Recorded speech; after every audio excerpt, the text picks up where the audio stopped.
Allez, je me tourne maintenant vers mon invité. Bonsoir Dominique Coquard. Bonsoir. Alors vous êtes maire de Villeneuve-Tolosane, commune qui se situe au sud-ouest de Toulouse. Vous êtes aussi vice-président du SMEAT.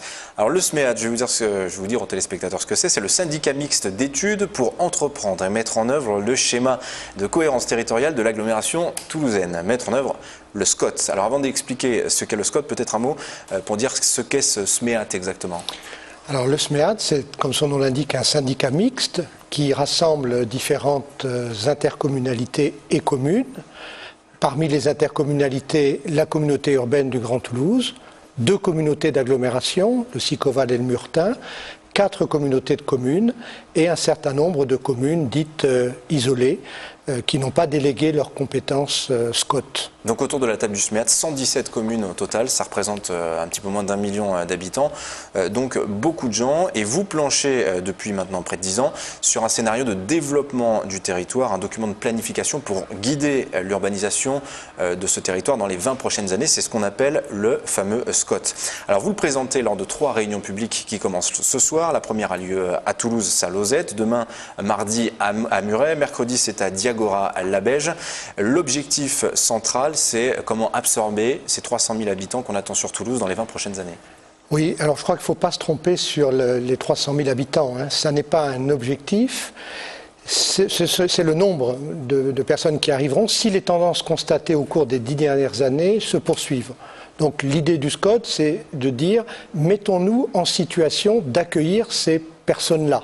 Que ce soit des nouveaux arrivants qui viennent de l'extérieur de notre grande agglomération ou que ce soit des ménages locaux, par exemple, qui décohabitent. Alors l'objectif du SMEAT, on va le dire, c'est l'habitat, c'est aussi les transports, c'est autant de choses en fait qui déjà sont prises en charge par les communautés d'agglomération, par le Grand Toulouse. Quel est l'avantage du SMEAT par rapport à ces structures qui existent déjà et qui fédèrent déjà plusieurs communes entre elles? Alors le SCOT, je crois qu'il faut le dire, le SCOT il s'intéresse d'abord à un horizon long, puisque le schéma sur lequel nous travaillons actuellement est à l'horizon 2030. Ensuite, ce SCOT, il essaye de faire que l'accueil des populations se fasse dans les meilleures conditions. J'exprimerai ces conditions sous deux angles. D'abord, ne pas trop gaspiller l'espace. On a pris conscience au cours des dernières décennies que l'espace c'était un facteur rare et que si on urbanisait, on ne pouvait plus produire. Deuxièmement, on s'est aperçu également que l'énergie était un facteur rare et coûteux, et ça veut dire que demain, il faudra accueillir les gens, si possible, dans des endroits correctement desservis. Donc, dans les 2 cas, économie de ressources. Accueillons ces habitants ou favorisons l'accueil de ces habitants dans des endroits où on ne gaspillera pas le foncier et où on aura des transports en commun performants. Alors vous avez toute une typologie pour ces 117 communes.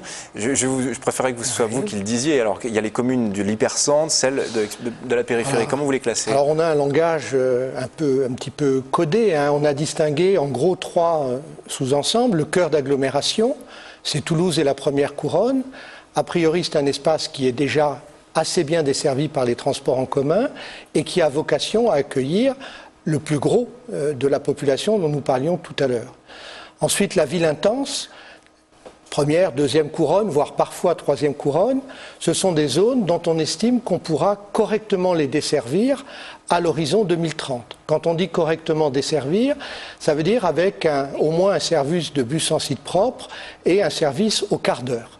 Donc ces villes-là ont également tendance à accueillir une quantité de population importante avec une ville relativement compacte.